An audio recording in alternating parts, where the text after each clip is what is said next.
Awesome. So this call is now being recorded. Hey, Ryan, thanks for joining today as well. If you want to keep your camera off, that's totally fine.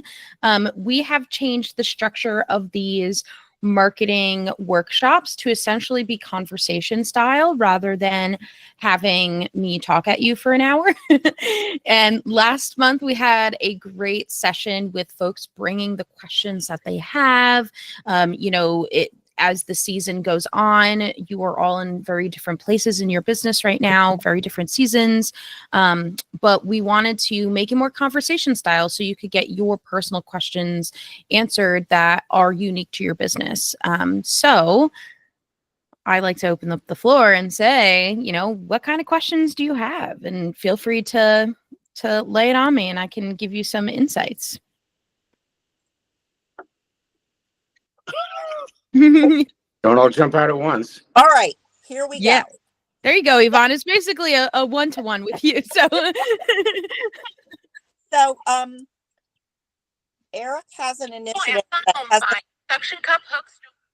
hasn't quite started yet, where he wants to invite a collaborator. We want to do a collaborative post that's scheduled ahead of time with content that he deems shareable and relatable. Mm-hmm. And on that, when you invite a collaborator, does it have to be a reel or can it be a post? It could be a post. Yeah, it doesn't have to be a reel. Typically you see it with reels just because people like that. That's just a little bit more enhanced storytelling. So typically you see this more with reels. However, you can do a collaborative post. You might have seen it for giveaways, for example. People do that where it's essentially a graphic and a carousel that is that multi-slide post, and you can add collaborators to any type of post that you're doing on Instagram. Up when I was doing a whole neighborhood. Yeah. Like we're closed on the 4th, but come see us on the 5th for farmers market.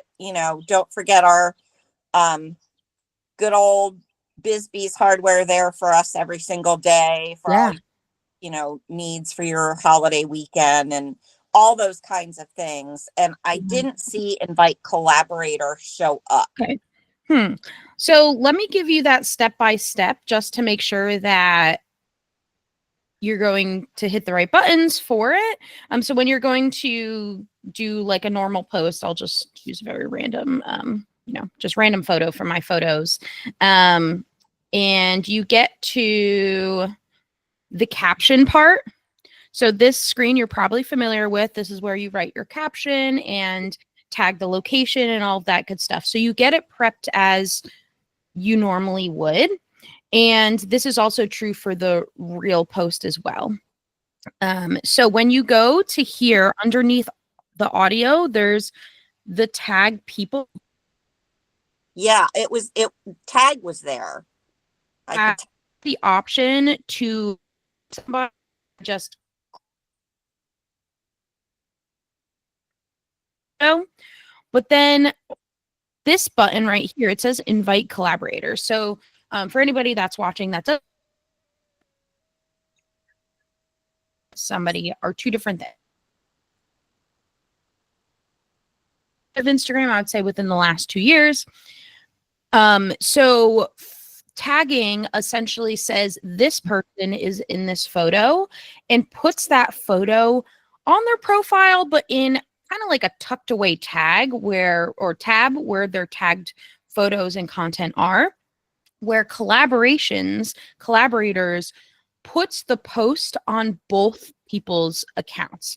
Now, whoever that person is, that is the original person that is doing the collaborating with person B. That will land on your profile regardless if the person accepts or does not accept the collaboration tag. If you, Yvonne, for example, collaborate with Mad River Valley and Eric just doesn't see it for some reason, it will still land on your profile. If that does get accepted, it then lands on both of your profiles. And at the top where it normally shows the username of the person on that piece of content, it'll say the collection VT and the Mad River Valley. So it'll show both people's profiles as essentially co-host collaborators to that post. And just best practice, it's okay if you're not following this, but best practice is you do want to try to push out collaborator posts from whoever has more followers, just because that gets more eyes on it a little bit faster. That's But really no. just a best practice. So yeah. But yeah, essentially when you hit that event invite collaborator tab, it will come up with a search bar, and then you can search for that person. You do need to make sure that people can accept tags and collaboration. So I just typed in Mad River Valley. And so if you were to click the Mad River Valley, it would say at the bottom here, if the Mad River Valley accepts, your post will be shared to their followers and they'll be shown as an author to the post as well. So that's the difference between tagging somebody and collaborating with them. For collaborations, usually this is good for two different entities that are coming together for a specific purpose. So this is a great example, like an introduction post to several Mad River Valley businesses. That is something that takes the work off of the Mad River Valley's account, but also highlights businesses that are within that umbrella. So giveaways, as I mentioned, also great reason to use collaboration posts. If there are vendors for an event, for example, I know we had the person from the craft fair here last time. So if a vendor, that might be a good example, is if a vendor is excited about vendoring at the craft fair and they put a post out there, that's a good opportunity to do a collaborative post with their Instagram account as well. So it's just like a different way to cross post between two audiences, especially if your audiences overlap, and it will help you get the word out as well about your business and increase that visibility. Yeah. So more people need to do it. Yes. It's a great way. It's a great way to get your name out there, especially if you are collaborating with bigger accounts that you wouldn't normally have access to those people otherwise. Yeah. Yeah, I have a question for you, Brittany. I just posted on our feed collaborative post from the bike shop. Yeah. And I was curious why it comes up the way that it does. So if you look at our account, the Mad River Valley, and you'll see I posted one yesterday, which was I posted it myself, was the tailgate talk. Yeah. And then next to it is the one from the bike shop. Yeah. I just did that about 20 minutes ago. And it shows up second on the grid instead of first. And I thought it was, because it was posted before mine. It wasn't. And I'm trying to figure out why it posts where it does, and if you can change your grid. So just so I make sure I have this right. So the one where you're sitting down, like the actual tailgate talk, yep, you posted that one. It's showing to me that it posted that one 21 hours ago. Correct. And then the one that is the POV one that the Stark Mountain Bike Works, that one posted 14 hours ago. 14 hours ago. Right, so you're saying that you want the tailgate talk one first? No, I thought that they would be in swapped positions because the upper left-hand corner is the most recent. Yeah. So it is. So according to the timestamp, it is because the POV one was posted 14 hours ago, which was more recent. And then the tailgate talk one was 21 hours ago, which was older. Right. But so every time you do a new post, it does put the top left is your most recent one, and it pushes everything down. Now, there is a way to pin posts, which you might have done previously. So whichever one you want to keep on that, keep on the top, you can pin posts as you want to. You can pin up up to 3, which until you take that pin down, it'll hold your posts there. So that's especially good for events that you'll be doing. Like you might post an event graphic like 3 weeks before the event, but you'll have other posts. So instead of it moving down, you pin it to the top and it stays there. So when people And it'll always stay in the upper left-hand corner. Until you unpin it. Yes, it will always stay. So you might see this often, people that do like start here type of posts or introductory posts. Like those are great examples of ones to think about pinning. So that way it doesn't get lost among the other posts that you do. So the most recent tailgate talks might be a good one to do, to pin at the top. And you can pin up to 3. I just want to point that out there. So you don't have to, don't feel the pressure to like always switch out just one. Yeah. You can pin up to. No, and so I did not pin anything. And so I still don't understand why the POV one is behind. Is in the second position instead of the first. It's showing as the first on mine. It is? So I don't know. Yeah. So I don't know why it's showing on yours. You're on your main grid tab, right? Yeah. Weird. Yeah, I can show you. Yeah, it is showing in the right position on ours. Okay. Yeah. Whoa. Yeah. I don't know why that. Okay. Yeah. Yeah, because I'm trying to, because I do those tailgate talks. I try to release one once a week or so. Yeah. So I don't want them to be bunched up. I kind of wanted that good mix. Yeah, absolutely. Absolutely. Yeah, I would practice, utilizing those pins. And also there's a rumor around Instagram that they will be releasing later in the fall the option to move your grid around. So that is something that people have complained about nonstop. And the pin feature was kind of like that band-aid on a wound.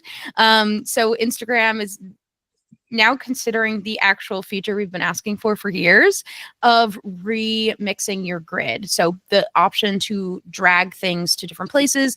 I'm not sure exactly like how that'll affect timestamps and stuff like that, but that is something that is in the works and might be launching in the fall into early winter. So I do want to preface that as well, and I'll keep people updated on that because that would be a pretty big feature to come out. Yeah, but typically it is chronological as far as grid posts go. And of course, like resharing to stories as well always helps with that visibility, especially if you are putting the link to the full YouTube video in that link as well, into that link sticker and pushing it out there. Can you, I'm not sure I understand when you say resharing it as on the story.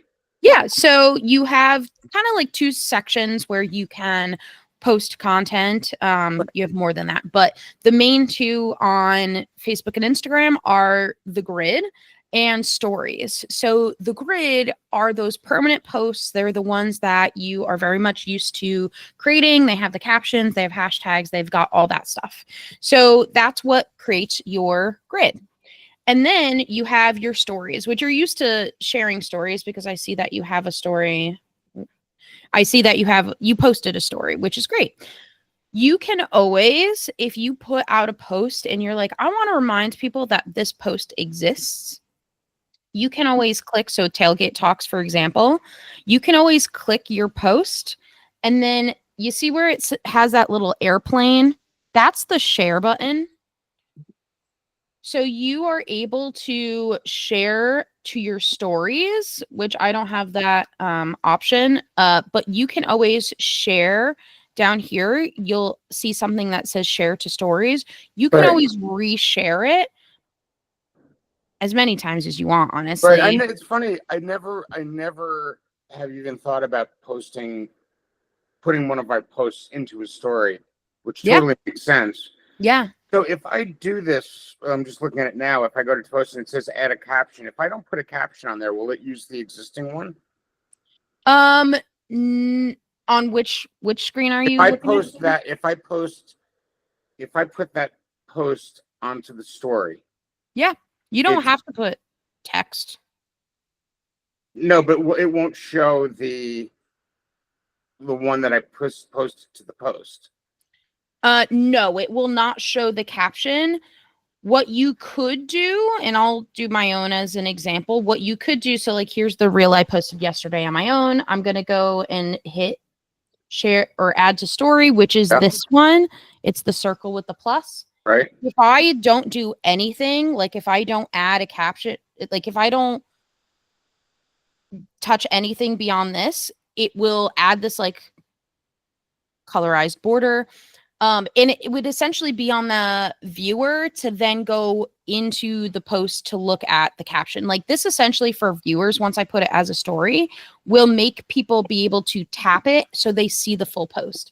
Now, if I tap it one more time, it'll go full screen for the people. Preferred, like I like it when it's full screened. Now for static posts, so like this was my social media day post from last week. If I were to reshare this to my story, you see how it takes from that blue background. If I tap it one more time, it'll create this frame that essentially shows a preview of the caption itself. It's hard to see on my camera, but it does pull up that caption you can see. Mm-hmm. So this does give like a caption preview of whatever the caption is that's set to the post. So reels, it's on the person to go into the post and go see the caption itself. But reels are normally storytelling anyway and capture their attention anyway. Like normally your hook is on the reel itself. And it's storytelling enough to like push people to go view the full piece of content, where posts, it's usually like more visual, it's less text heavy. So it's more photo, like it's usually a photo. And so that's why it gives you the option of adding a preview, like a caption frame, that's a preview. So if you are sharing more of a static post, that is a way to get that caption, at least a little bit of the caption, to show up. Gotcha. Yeah. Hey, Brittany. Hey. On stories, if I want to change the background color, yeah, how do you change the background color? Yeah. So on stories, let me go back to this one. So the thing about Instagram is they pick the ugliest colors, which is why I hate them. So I just want to preface that you are not the first one to say that. So I'm just going to go back to this example here. So it picked this like bright orange, which I guess can capture attention, but that's not my branding colors, nor do I want to be associated with the color orange. So up at the top here, it's kind of hard to see, but next to like where my finger is, TikTok notifications, there is a button in which you can click those and cycle through different colors. Now, these are the standard Instagram colors. They're branded to Instagram colors. So you don't have too many options for that. So like here's rainbow, here's gray, here's black, and then it goes back to the Instagram orange, the Instagram pink, the Instagram purple, the green, blue, and rainbow. So that's one way to change the colors. That's why I always recommend tapping and making this full screen, so that way you don't have to deal with colors. So that's one way. What button is it pushing, Brittany? The button that I'm pushing up at the top is this circle button. You see how it has this orange color in it? Okay. If you tap it, which it's sometimes hard to not do the text instead. If you tap it, it'll cycle through colors. Now, Yvonne, for your branding, bright, colorful bright, playful colors makes sense. Ryan, for what you're doing, maybe not so much. So the second hack, this is a little bit more like creator hack, but this is another way to get the background color to change. So up at the top, you see where the sticker is, the little post-it note with the smiley face. So if you go into here, this is all of these interactive stickers. Well, you can always look up And when I say this is a hack, this is something that like I never even knew existed. So let's say hypothetically you want the color like navy blue. Like maybe you're doing something that, you know, you want something a little bit more chill as a color. And so what I essentially do is they have when I search the color navy blue, it comes up with like very random stickers. And what I essentially do is I pick something with non-motion. So like not moving around, no patterns, nothing. It has what it pulled up for me is this very like random pillow. So what I do is I essentially drag my 2 fingers to zoom in so close to this pillow.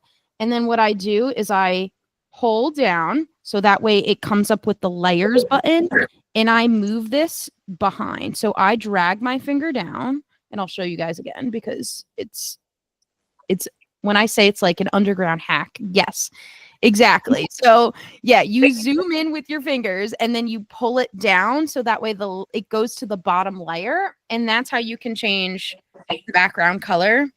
Option 2. But yeah. Wow, now we're really in the know.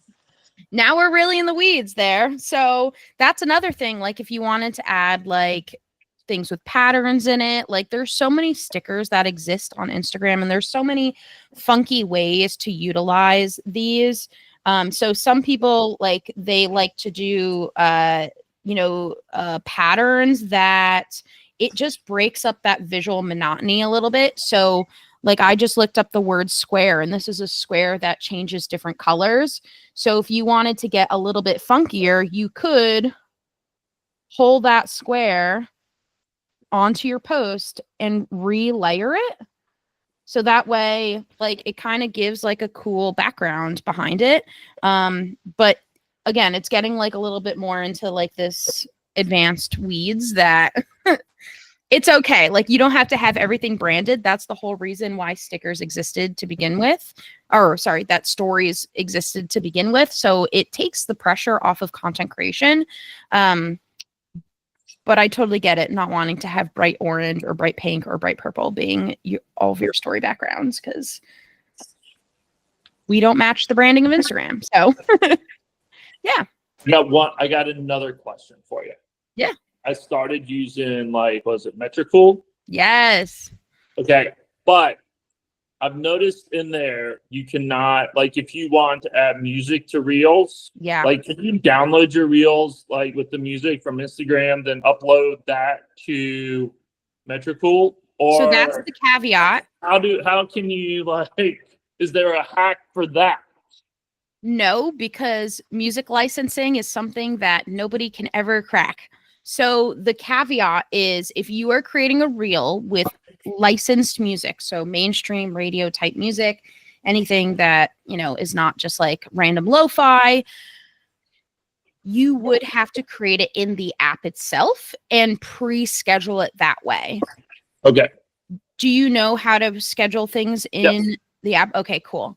If anybody else has questions about that, feel free to let me know. Essentially, when you're on that caption screen, you go to advanced settings and then hit schedule this reel, and then you just toggle when you want it. But unfortunately, that's the one sucky thing that you cannot do in any third-party app is add licensed music, because all the music studios want to, house that. So yeah. So it as a social media manager, it makes my life more difficult. But fortunately, the newest feature from last year was being able to schedule posts in app. So that's good. Brian, what is ventricle? What is what? Metricool. Oh, it's a posting Brittany talked about it 3 sessions ago. It's a posting app that you can use, and it also puts data analytics behind it to a different level where you can see everything from Facebook, Instagram. I more use it because I don't want to post the exact same. I'm trying to change different caption titles from Instagram to Facebook, even if I'm posting the same picture, or if I want something to post earlier to Instagram and later to Facebook. I Yeah. use it for those so that they're not hitting both platforms at the exact same time or Yeah. same day. Yeah, it's awesome. This is what we use at the Winfield Creative. I just shared the screen so that way you can see kind of what it looks like. So it essentially is a tool where you have analytics, you have your planning calendar, and it connects to all these different things. So not just Meta, but it also allows people to do Pinterest, LinkedIn. LinkedIn, the caveat is that's how they get you to pay for a subscription, but they do have a free plan that includes, I believe, Google Business Profile, which helps. Yeah, here you go. So they do have a free plan. If anybody's looking for a scheduler, this is the one that I've tried a lot of them out there, and this one is the best. And I'm not just saying that. So it does exclude LinkedIn, which is sometimes the one that people do want, and also does not include Twitter/X. But it allows you to plan up to 50 pieces of content. It allows you to do competitor analyses. It allows you to look at 3 months of analytics. And it does have some AI components. I don't use that as much, but it allows you to do location tags, product tags if you are using an e-commerce. Like if you have an Instagram shop, for example, you can pull in and tag those products. You could do collaborations and tag collaborators ahead of time. This is what we use. I absolutely love it. You can also do and it includes Blue Sky, which and TikTok and YouTube. Like it literally does everything. Yeah. So glad to see you using it, Ryan. I used it more, Eric, for data analytics is what I was using it for, because it can give you a pretty good overall summary too on your data analytics, and then where I'm getting followers and where I'm not getting followers is what I more used it for. And then I was trying out its planning tool because I don't post enough, and my goal is to post more times than what I'm actually posting. But I got stuck because I posted a reel and then I didn't add any song to it. And then I was like, well, that's kind of late after it went. So I'm talking up to a learning lesson. All good. It's good for those talking, FaceTime style videos. Those are reels that you could do for what you're promoting. You probably won't be doing a lot of those talking at the camera ones. You'll be more showcasing the location and the people and the services. But you could also, Ryan, I don't know if mainstream music is something that you're yes, I want mainstream, yes, absolutely. It does usually help with get more views. There are other platforms to get non-commercial music. So commercial free music. So if you do want to do that, pre-scheduling and just know Canva has some audios. Sometimes we stitch videos that we just need a lo-fi beat. It doesn't need to be a Sabrina Carpenter song. and yeah, if you're doing voiceovers or trying to have more of a chill emotional storytelling vibe, non-commercial music might be a little bit better for that anyway. But yeah, that is an example of music that you would be able to put it together in whatever video editing platform and then put it into Metricool. Yeah, I had Adobe Express throw together a reel for me with just some still photos the other day. Yeah. And I used one with and I went through their stock music. Yeah. For one of them, because I added, and I was like, oh, maybe I can add stock music after it gets posted. And I was like, well, no, I couldn't figure that one out either. I was like, that would be nice if I could post it, then go back and edit to put it into it, but it won't let you do that one either. Yeah, that's another one that we've been begging for that feature. This is getting more technical in the weeds, and I would have to check because you're on the free plan, I'm assuming. There is a way to, in Metricool, so when you're pushing out a video, to get it all set up and everything, and then to not have it what they call auto publish. If you toggle that off, it essentially pushes out. If you have the Metricool app, it essentially on, let's say you're trying to post it for 10:03 a.m. right now. it'll send you a notification, like you'll get it scheduled and everything, but the auto publish is toggled off. It'll send you a notification at 10:03, like, hey, you're real, it's time to publish it. So you then essentially take it from the Metricool mobile app into Instagram, and then you would be able to add it because it's not in that publish phase yet. So that's another like kind of like workaround that I've found. I don't do that. I like to just, set it up in the app and then get it scheduled in there. But yeah. That's probably more what I was going to do, is be like, hey, Yeah. this is here. But I was more trying to like, so I don't I can check, if I use Metricool, like, hey, I have something scheduled already. I don't need to throw three things out at 10:05 a.m. on a Monday morning. What I do in that case is when I have things scheduled elsewhere, so like scheduled in the app, what I do is I go to whatever calendar date you have it scheduled for, and I open, like I do like create post on there, and I do like in big caps scheduled, and I do just like a quick summary, like by the lake, reel. And I save that as a draft just so visually I see like, hey, I have something and it's already scheduled. Yeah. You're learning all the social media manager hacks. I love it. I mean, I started playing with it more for the analytics side. Yeah. I mean, that's great. Yeah.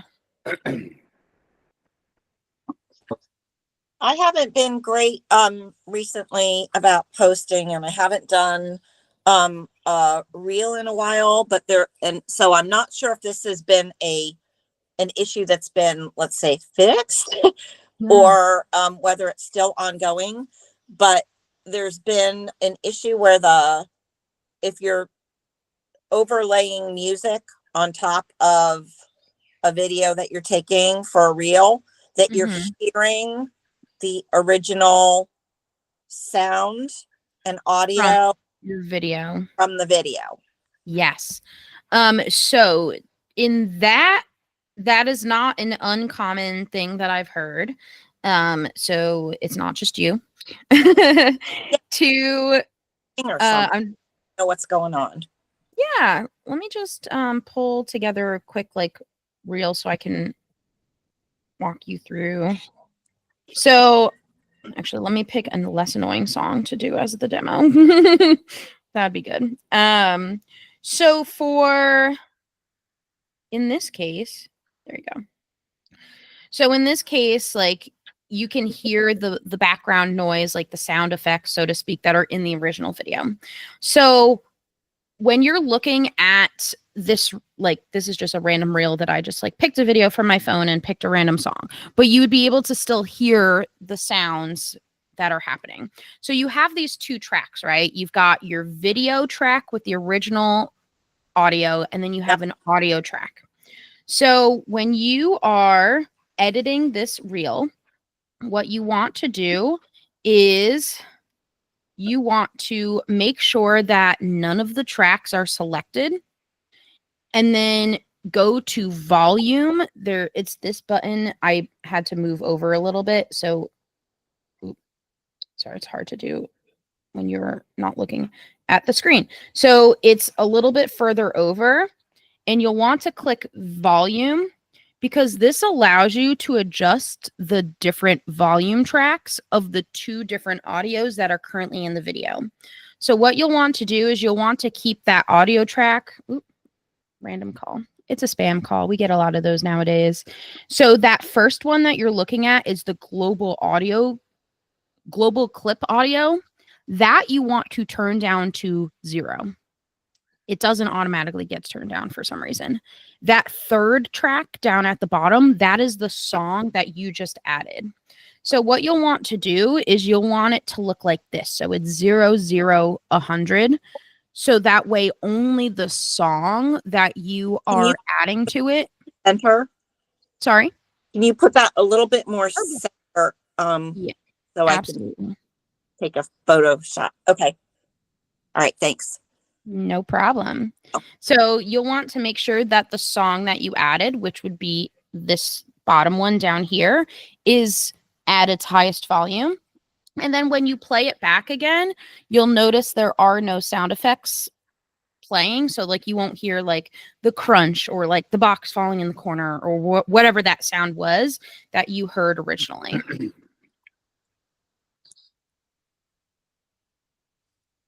But yeah, you're not the first person to be having those issues. So I just want to point that out. Why is that happening now? It didn't used to happen. Is there something Yeah. changed? Yeah, things, they changed some of that like volume voiceover features. So it's just the process is a little different. So unless you caught that the process changed a little bit, which I honestly didn't at first, and I was like, why is this doing this? And I had to like play around with it. It just, updates happen. So it was part of the last update. Does it help if when you take the original video, you have your sound all the way down when you take it? No, I wouldn't do that, honestly, because Okay. sometimes there are like candid moments that you catch on camera too, which could be part of good storytelling as well. So I wouldn't worry about how you film the video, honestly, because as soon as you pull that global audio clip down, like you won't be able to hear it anyway. Yeah. All right. Thanks. Yeah. I'm looking forward to your next reel. Very exciting. There's no such thing as stupid questions, right? No, but this is going on YouTube, Eric. So when I'm on You only my, so I have two questions. One, on your basic grid where there's, edit profile and then share profile. Yeah. Right. And, if I click share profile and it comes up with the QR code. Yeah. When would I use that? So when I am like, hey, Eric, I desperately want to follow the Mad River Valley on Instagram. What is your handle? Mm-hmm. You can pull that up at like a conference or something, and then I can scan with my phone and it'll pull up your profile. Gotcha. I would say if you ever use it in your life, that'll be more than 99% of the people on Earth that ever use that feature. Yeah, but it's just got such a incredibly valuable piece of real estate on the grid that. Yeah. The other option is, so you see when you click it and it says either share profile, copy link, or download. That download button, like I've gone to conferences before where people are like literally wearing that QR code as a badge, so that way they get more Instagram followers. So that's another thing, is like you could incorporate this QR code in, you could download it, which is what this download thing does, and you can incorporate it in other pieces of your marketing plan. So like an email signature, for example, like you could put that as an image in your email signature and say follow the Mad River Valley on Instagram. And so somebody looking at their email, as long as they're not looking at their email on their phone, they can snap it real quick and follow. But that's like links also are a thing. Like it's just like another way of utilizing this in your other pieces of your marketing plan. The other thing is you can very easily copy this link and send it to people. So if you're texting people and you're like, and you could copy the link too, so you could put the link elsewhere. But yeah, that's all it does. Is it Okay. Yeah. Then my other question, again, this is I feel kind of dumb. So where you have the icons for the grid and then the reel, and then there's the little the photo, I guess. You know what I'm talking about? Right under where it says share profile. Yes. And what are those? Wait, so where? Yeah, when I click on the little person on that icon, I get all of these posts. And I don't understand exactly what those are. The little person. Yeah, right. I mean, all the circles? Yeah. Oh, okay. I see what you mean. Okay. So yes, those are all of the posts that you as the Mad River Valley have been tagged in. So these 3 tabs here. So this is your grid post. Yeah. Like that's what you've done, and also your collaborator posts. The middle one is any reels that you've posted. and then now I know what you mean by the little person. Yeah. So those are any posts that you have been tagged in. So for example, just on my own, like this is like I sponsored a conference, for example. So I was tagged in this photo. So it lands in that tags and I can very easily access that and interact with it. Any people that, on your case, any people that tag the Mad River Valley, so businesses in the area, visitors of the Mad River Valley, so like travel influencers, for example, that might be tagging your account. For your purposes, I would check that Pretty like regular. once a week at least, because that's content you did not have to make, my friends, but you can share it. Right. And I do a lot of that sharing. And what's Yeah. kind of interesting, so Yeah. it confuses me because when I go to it, there's things that I was tagged in that aren't there. So Like I that can show might you. be, So let me just, so Yeah. when I click on the, up on here where it's the, the nut up on top, right? Yep. So I click on that, and Yeah. these are all the people that yeah, your inbox. correct. Yeah. So this Mad River Massage, for example. So Yeah. she tagged me, right? Yeah. So she mentioned you in a story, it looks like. So the section we were just talking about, that is only if people tag your handle in that piece of content. So if somebody mentions you in a story or does at the Mad River Valley in the captions, that is not the same thing as being tagged in a photo. Mm-hmm. So think of it kind of like in Facebook terms, like too, is like tagging people in photos puts those photos in that tagged photos album. But if they say Eric on a random Facebook post, like that post is not gonna land in your tag photos. Same concept, just different platform, where only if they tag your handle in the photo will it land in that section you were asking about. And also you get those notifications, yes, in the in your messages and also in your notifications as well. So I think you're pretty on top of it. If for some reason, like, I would still check it every once in a while, but that is one place where you can see those tagged photos. You don't have to like dig through your notifications every time. If you're like, Right. oh, I remember being tagged in something by this person, like, I don't want to dig through my notifications, you can go through that section and find it a lot easier.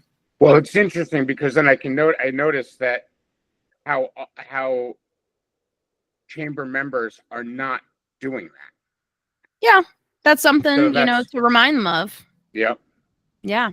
And there might be a different way too. So like I think I don't remember who you just showed, but like some people might prefer to do it on their stories rather than their grid. So tagging somebody in in a photo, like in a post, means that it would be more of like a permanent, on the grid type of situation. If it's more like, I just want the Mad River Valley to like quickly, like, this is not something that needs to be permanent, then it does make sense strategically for them, whoever the poster is, to mention in a story. So that way, you add it to your stories and it goes away after 24 hours. So kind of depends on like what the purpose is of the post too, that might be the deciding factor for them, like how they interact with the Mad River Valley's account. Okay. Yeah. And when someone collaborates, so I get a lot of people asking me to collaborate. Yeah. And, and the reason, is we had a retailers meeting yesterday. And Yeah. one of the little feedback that I got was, trying to get them to fill out the form and encourage them to, schedule it. The complaint was, I don't think that far ahead. And, so I just do it as I'm doing it. Mm-hmm. And so if I get something, so like, I just posted that, right? I collaborated with the bike shop people. If I get someone that just wants to do another collaboration today, which I don't really want to do, Yeah. can I schedule a collaboration? You cannot, but you can wait until whenever you want to do it and hit accept then. Okay. But the thing is, if you're not the person who, it will still chronologically go by when the first person did it. So, yeah. Okay. So it's yeah, and so that's part of the problem with our program that we put together. I'm not getting people to do it. Yeah. So I'm trying to figure out kind of workarounds with that. I So, think Eric, also, oops, sorry, go ahead, Yvonne.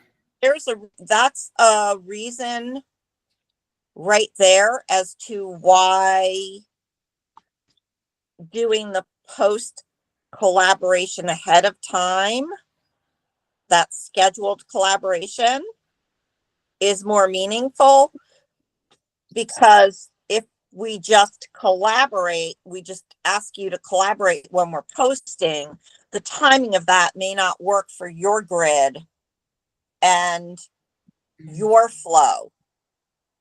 Yeah. Right?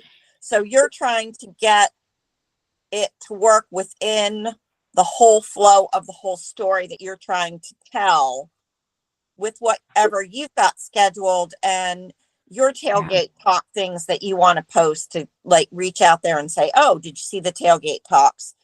So we have to understand that you've got your own program that you're building, and that we need it. It's sort of like somebody coming up to you 2 weeks before they want the banner put up, you know. Yep. And then it's like, well, guys, we already have the 2 banners up there scheduled. You know, we can collaborate and invite you to collaborate all we want, but people need to understand that you have the Mad River Valley story that you're trying to tell, and you're trying to put in the balance that you're looking for. Yeah, but I run the risk. I feel like I'm pissing off chamber members because I'm not collaborating. I'm not accepting it. But this is why this is the perfect example within this framework, talking about this here on this social media call. It, the collaboration, the timing has to work on the collaboration, just like Brittany just said. If the timing doesn't work for what you're looking for in your grid at that point in time, we have to understand there's a larger framework happening here than just our businesses. You know, there's a larger story going on here. So we can't just go, you know, me. We can invite all we want, but if it doesn't work within your timing, that's why it's more valuable if we go ahead and try to do it ahead of time with you, and then you can decide when to put it in your grid. Right. But I mean, you were in the meeting yesterday, so it was like, I was not getting a lot of traction for that. Right. I would also reason, like, here's the meaning behind why it's more important to get us to do that. Instead of saying, oh, just do it. We're doing this initiative. There's a purpose for that initiative, because like Brittany just said, the collaboration time has to work for both parties. Yeah. And I would add on to that, in addition to your own workflow, to put it in there, like what benefits them. Oversaturation. Like if you already have pre-planned posts, like you don't want their post that is the collaborative post to be in this like oversaturated like algorithm, because the algorithm's already trying to push out your posts, Eric. So the benefit on their end of also scheduling ahead of time with you and you know, pre-scheduling, even if it's a few days before, you know, like not just in the moment, is, you know, you don't want their posts to be in this oversaturated grid, oversaturated algorithm, and it'll actually help their posts go longer, like a long way, if it is spread out a little bit more. So yeah, that's another thing I would mention, is like put it in the perspective, like what is the benefit to them? And the benefit is your post will get more reach if we're not doing 5 posts in one day and then none the next day. Yeah. So Yeah, it that's something where, you know, if people are not used to it, like, yeah, it's explaining to them like, hey, like this is how it works, and you know, this is why, just like you said. So that's another reason to say to them is, you know, better communication, better collaboration, better reach. Yeah, and that's something where it's something for them to get used to, but it does make a difference. And that way you have a better idea of like, okay, nothing's going out on Thursday. Like, let's try for a collaboration post on Thursday. And filling in those gaps where it's not like 5 posts going out on Monday and then like nothing for the rest of the week. So yeah, that's where there's this imbalance of yeah, post scheduling. How about, Eric, if you say, okay, within the Valley grid, I need 5 collaborative posts each week. So I'm going to have 5 collaborative posts. Do you want to be one of them? If you do, you know, so like if you I don't want to say monetize it, but if you framework it that, you know, not every post can be collaborative, not every post can be shared, you know, that there's a rhythm and something happening bigger than all of us, and it's got to, like, do you want to be the one on the schedule for collaborative posts that week, to give it more of a framework? Yep. Or picking a day of the week too. I've seen that happen too, where it just gives a little bit more consistency, and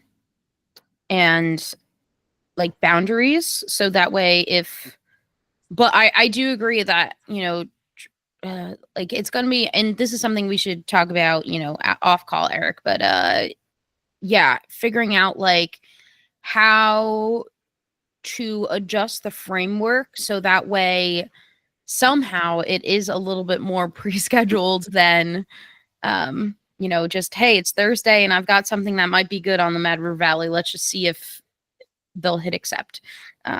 Yeah, because that causes way more issues than, yeah.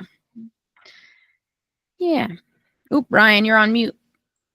That would be more my philosophy than trying to go through and like there's no like guidelines in what to post, what not to post, to fill out a form. Like I'm not gonna take the time to fill out a form. Yeah. Like from an honest answer. You know, it's like, hey, if you want to join in on this post, join in on this post. But it's, I think, to then do that, it should be the chamber should be reaching out to the businesses and saying, hey, would you like to collaborate on a post on this Thursday? And go through all the businesses and not say we will not accept any collaborative posts. We will be reaching out to business individually to do a collaborative post with you on certain days, versus businesses trying to compete and then Eric picking which business like they do. You know, Yeah, it's not so much picking businesses, Ryan. I'm picking content. You know, yeah, it's more. but like when I look at the guidelines, like I didn't see like, hey, what you will post, what you won't post, what type of content you want. You know, like there needs to be a much better framework. Gotcha. Then in that to be like, hey, where's the framework? What you'll post, what won't you post? What wording will you use? What wording won't you use? What pictures will you use? What pictures won't you use? Like that kind of, if we're going to do it, then all that should be laid out. This is the only thing we will collaborate with. And if you send this other stuff, we won't accept it. Like if you don't fill out the form and you don't do the other stuff, we will not accept it. Like it should be that part of alignment. Yep. You know? No, I appreciate the input. Like I said, this is definitely a work in progress. So Yeah.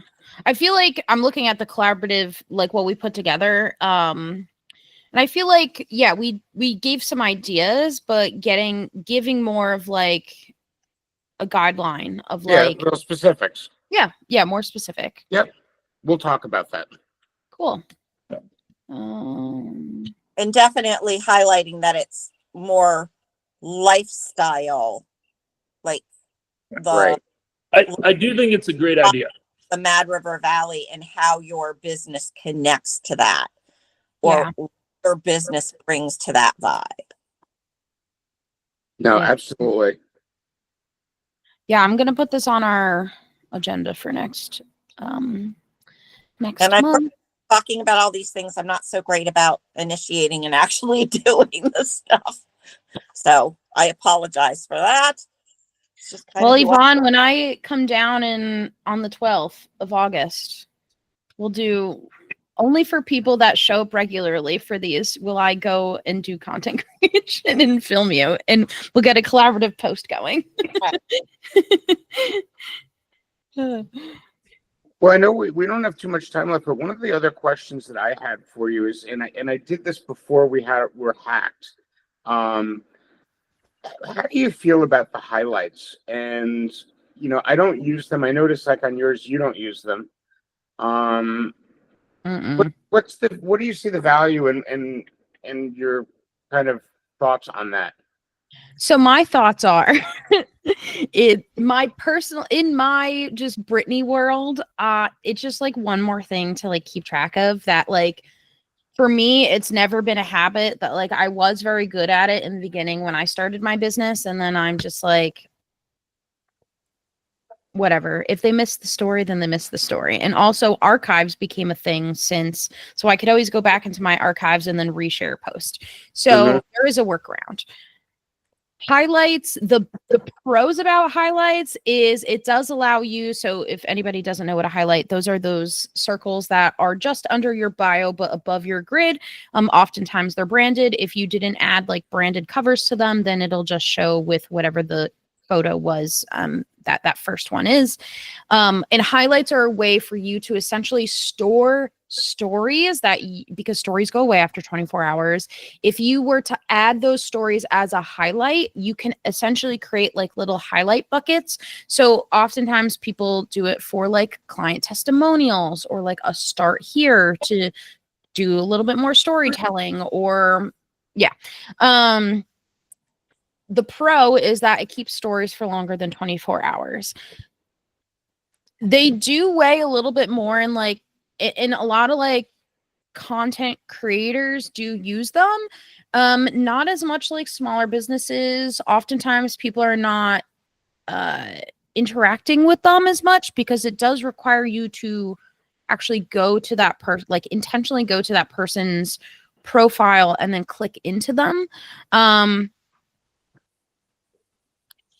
Also, they are talking about getting rid of highlights. Oh, okay. Because of this. Now, that is again part of this like rumor of like what might be coming next for Instagram. So like this is just what the social media managers are talking about. No official word, but I would not put too much emphasis on them. If you do remember to do it, great. But yeah, highlights. They were very popular back a few years ago, but have kind of like lost their lackluster. Now that so many changes have been made to stories, those really like grid and stories are the two places where people are really interacting with content. Again, because you have to intentionally go to somebody's profile in order to see a highlight. That's kind of where that drop off point has become, where if you want to remind somebody of something, just share it with you to your stories again. Like events, for example, is a great way to remind people of it. And the benefit of doing that is you can also put that link sticker up onto your story, so that way you can keep them in that like customer pipeline, and then the next thing they do is it drives traffic to whatever that event is or that ticket purchase or whatever you're trying to promote. So don't put too much pressure on highlights. They might even be going away by the end of the year. And they really are just like pretty circles. For the algorithm, right? Like it doesn't really. No, it's more for the people interacting with your posts. So yeah. Right now, the biggest focus, like if you are only trying to engage with the algorithm, not the humans, just like hey, I want to get more views and I want to work with the algorithm, what it's focusing on right now is SEO driven captions. So search engine optimized captions. So figuring out what these keywords are that somebody would be typing into Google, for example, to find businesses like yours, same concept. That is what the algorithm is looking for right now, because even more than hashtags, like even hashtags are like not as prevalent as they used to be, because Instagram came out and said like, hey, this actually doesn't directly help you get reach. It essentially just like put your content in a content bucket, similar with highlights, very similar to highlights, where if you are to focus on one thing right now, it is incorporating more keywords in your captions. So that way, you might have noticed this change, but there's a little, when you go to somebody's post, if you go to one of your posts, and you go type into the, I'm trying to find a post that will do this for me. Okay. So like, here's one of my reels that I posted, I don't know, last week sometime. You see this little search, what do you call those? The little hourglass things, the monocle things. Yep. That is essentially analyzing the content that I just put out there. So the text that's on the reel itself and the caption. And it essentially, like, if somebody were to type the words social media and confidence, this reel is more likely to show up, because those were the keywords that it identified for my business. So, and for this piece of content. So this is giving you good insights as to like, what are these keywords that people are searching for online relative to your business. So Yvonne, in your case, it might be gift ideas for kids' birthdays, or Vermont toy stores, or a specific item. So if you sell like Squishmallows, for example, like specific, like Squishmallows near me, in Vermont, like. No, it would be Jellycat. Jellycat. I knew it was going to be one or the other. I just picked the wrong one. Dang. I was like, I don't know if you're Jellycat or not, which is good to know. We lost our Jellycat vendor up here, so time to take a trip. But that's crazy.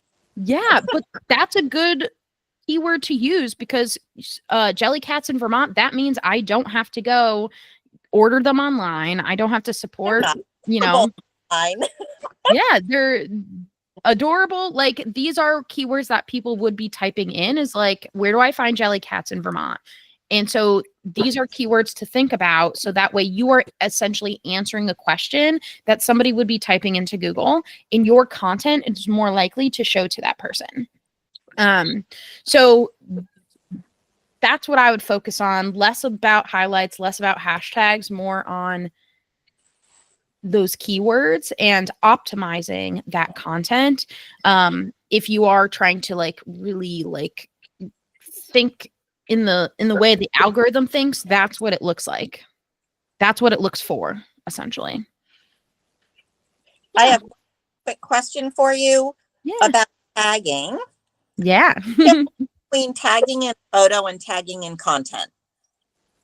So photo is a type of content. Content might be a video. Content might be a photo. Content might be a carousel. Content's the overall thing that you're putting out there.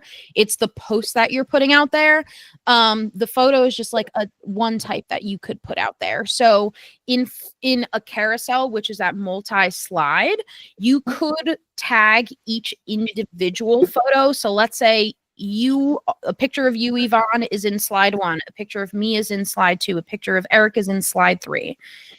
You could go to each of those individual photos as you're putting together that piece of content, the post, and you could tag Yvonne just in slide 1, tag Brittany just in slide 2, tag Eric just in slide 3. And those individual slides that we are tagged in will be the slide that shows in that, like, the tab that we were looking at before that Eric had asked about. That's what tagging does, is you don't have to necessarily say like all three people are not in slide 1. That's okay. Like, you can individually tag each photo based on who specifically is in it. Okay. 'Cause Yeah. I'm wondering if there was a difference between tagging the businesses or whatever on the actual photo versus in the written content. The difference is if you only tag them in the caption, they will receive a notification that says the collection VT mentioned you in a caption or mentioned you in a post. That's all it does.